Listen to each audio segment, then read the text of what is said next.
¿Por qué me tomaste una foto? En España, esta fue la primera vez que sucedió con Greta.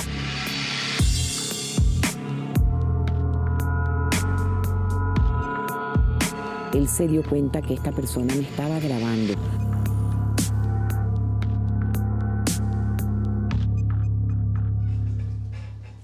Espionaje desde el Palacio de Miraflores a los opositores en Venezuela, pues así parece ser debido a las numerosas denuncias que existen de detractores del gobierno que se sienten perseguidos no solo en su país y no solo en el espacio físico. De acuerdo a un reportaje periodístico del medio Sin Filtros, el Centro para la Seguridad y Protección de la Patria incluiría a militares y civiles que se encargarían a través de medios electrónicos de espiar no solo a la oposición, sino a todos los venezolanos. El gobierno estaría recibiendo reportes diarios de las conversaciones o acciones de diferentes personajes. Incluso se conoce que desde la Embajada de Venezuela en España funcionaría una red manejada por funcionarios militares que se dedican al espionaje. La vigilancia que Nicolás Maduro tiene sobre redes sociales, correos electrónicos o conversaciones telefónicas indican que hay una amenaza latente sobre la libertad de expresión de los venezolanos.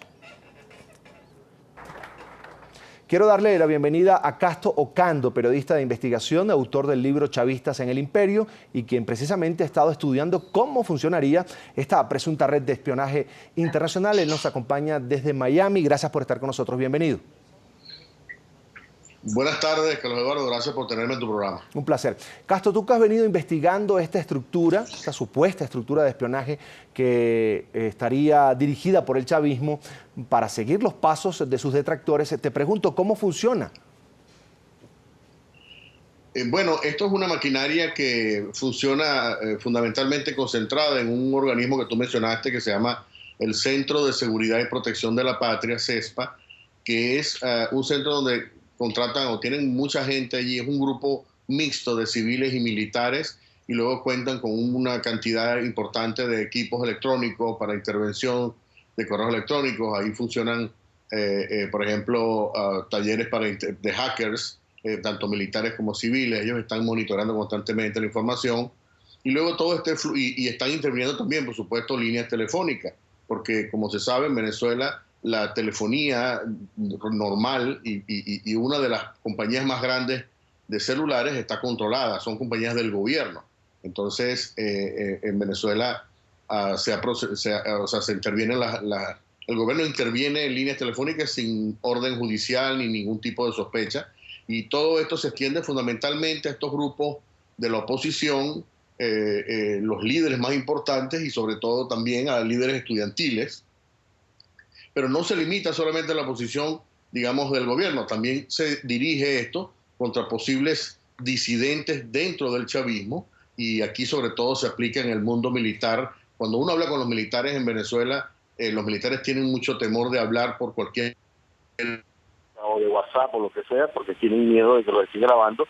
Y una vez que estas personas del CESPA graban, detectan, determinan lo que se está hablando, los temas, entonces luego te produce una persecución judicial, hay acusaciones, o hay, por ejemplo, un incremento de la amenaza, hay persecuciones a través de los organismos de seguridad como el SEBIN, es decir, la persona cuando es seleccionada como objetivo del gobierno, comienza a ser asediada y en muchos casos muchas de estas personas terminan en la cárcel.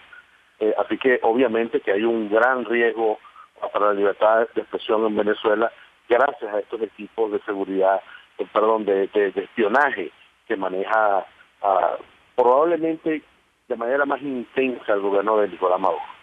Castro, tú dices que quienes dirigen esta red son militares y civiles, pero siempre escuchamos a Diosdado Cabello hablar en su programa de televisión de los llamados compatriotas cooperantes. Te pregunto, ¿quiénes son estas personas? ¿Son agentes formados por la inteligencia venezolana o simplemente colaboradores civiles del chavismo?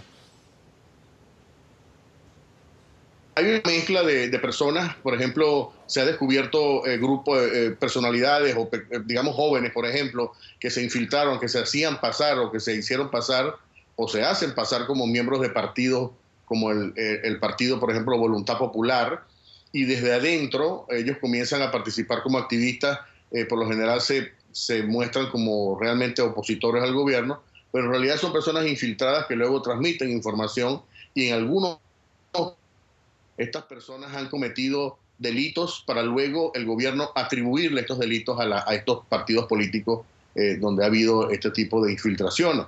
Entonces, hay por ese lado grupos que pertenecen o que son contratados o son entrenados con ayuda, por cierto, de la inteligencia cubana.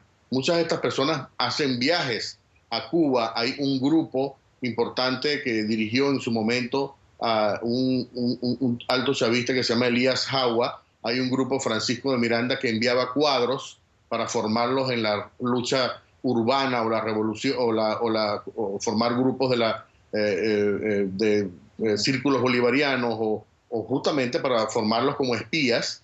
Y luego estas personas se unen también a otros tipos de oficiales, por ejemplo, que actúan, como en el caso de España, ¿no? Que se descubrió recientemente que una de las personas activistas de la oposición en España realmente era un militar miembro de la embajada, es decir, un oficial activo de la embajada venezolana en Madrid. Entonces, esto también está ocurriendo en Miami, está ocurriendo en Bogotá, está ocurriendo en las capitales donde hay una alta concentración de venezolanos, o en Argentina, por ejemplo, donde hay mucha actividad opositora. Entonces, toda esta información la están pasando y obviamente en programas como el de Diosdado Cabello que tú mencionas, con el Mazo Dando, entonces hacen públicas estas grabaciones violando todas las disposiciones legales, porque en Venezuela existen reglas para limitar o regular el tema de la intervención telefónica y luego de la publicación, y aquí se han publicado conversaciones de una manera sin respetar ningún tipo de disposición legal. Diosdado Cabello es el que más, pero no es el único. Así que esta red también son personas que les pagan, son personas que obviamente reciben un entrenamiento. Ahora, en el caso de Estados Unidos, Castro, ¿cómo hacen estas personas para evadir las leyes? Porque no creo que esté permitido en la Unión Americana este tipo de seguimientos. Correcto, no está permitido, pero en ningún país, y esto no es tampoco una cosa única de Venezuela, es decir, todos los países tienen mecanismos de espionaje que utilizan en países extranjeros. En Estados Unidos se ha descubierto redes de espionaje cubano, de espionaje ruso, de espionaje chino, etcétera. O sea, siempre está presente el riesgo del espionaje. El organismo que persigue esto aquí en Estados Unidos es el FBI, y ha habido casos, por ejemplo, en los cuales militares venezolanos, por ejemplo, tratando de intimidar o de actuar en territorio venezolano, los han perseguido, los han incluso detenido, y se han producido algunas detenciones, pero ellos tienen un mecanismo de tratar de ir metiéndose. Muchos de ellos están protegidos por el pasaporte diplomático, es decir, por la condición de diplomático, y en muchos personas no gratas. Esto ha ocurrido en varias oportunidades.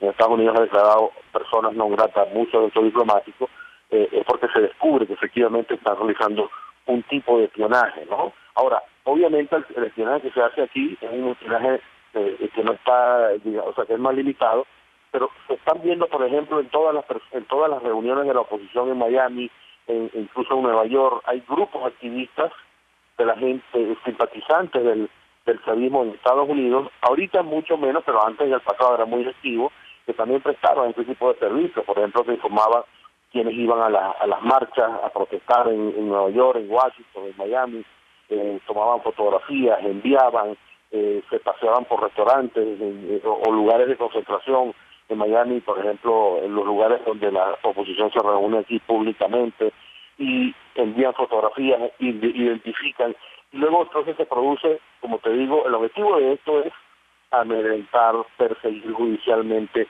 Estas personas tienen familiares, o muchas de estas personas que son asilados políticos en Miami, tienen familiares en Venezuela, entonces comienzan a sufrir la persecución a los familiares y les hacen llegar mensajes. Es decir, todo este mecanismo, en el fondo, es un gran mecanismo de represión que busca, digamos, desalentar la oposición abierta, y en muchas ocasiones, lamentablemente, tienen éxito. Hablemos ahora de los gobiernos aliados, Castro, gobiernos aliados de la llamada Revolución Bolivariana. ¿Tienen algún tipo de participación? ¿Colaboran con esta estructura? Sí, yo creo que esto es un esquema que también manejan en Ecuador, por ejemplo, en Centroamérica, Nicaragua. En algún momento también había un tipo de asistencia desde Brasil, cuando estaba Lula da Silva y luego Dilma Rousseff, pero ya no, obviamente. De modo que hay una cooperación y, por supuesto, desde Cuba, ¿no?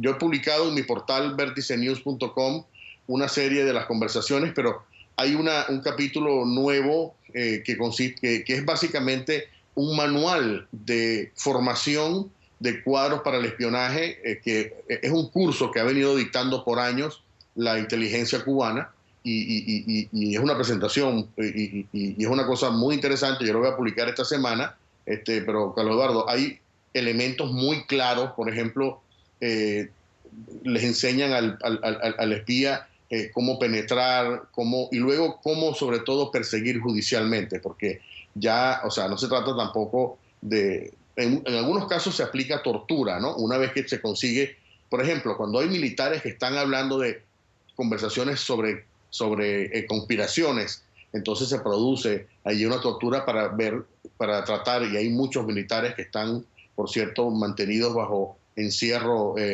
secreto y la familia amenazada, etcétera. Y todo esto es para frenar eso. Y luego hay esta cooperación, como te dije, con los países aliados. Por ejemplo, cuando ahora recientemente estuvo un diputado de la oposición en Nicaragua, fue retenido ilegalmente durante 4 horas. Es una manera de amedrentarlo, justamente porque criticó esta nueva decisión del presidente Ortega de relanzarse y poner de vicepresidenta o candidata a vicepresidenta a su esposa y suprimir prácticamente el Parlamento de Nicaragua. Entonces hay una cooperación.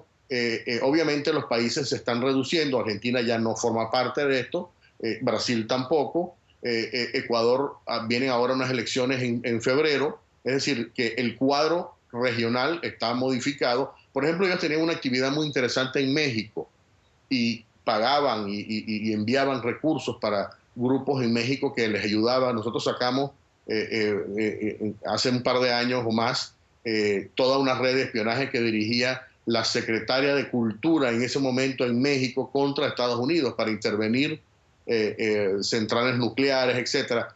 Y esta persona, cuando luego fue nombrada cónsul en Miami, el gobierno de Estados Unidos la declaró persona non grata por esa actividad de espionaje que tenía en México. Pero ya esto, obviamente, Venezuela no tiene la chequera petrolera, no tiene los recursos, no tiene el apoyo. La situación está realmente muy malograda para la imagen internacional, pero siguen activos estas redes. Una estructura de espionaje, Castro, amigos televidentes, que sigue pasa a ser además una estructura de represión, como lo dice el periodista de investigación venezolano Castro Ocando, a quien le agradezco amablemente que haya compartido estos minutos con nosotros aquí en la tarde fin de semana de NTN 24. Un placer. Igualmente, muchas gracias. Saludos. Hasta la próxima.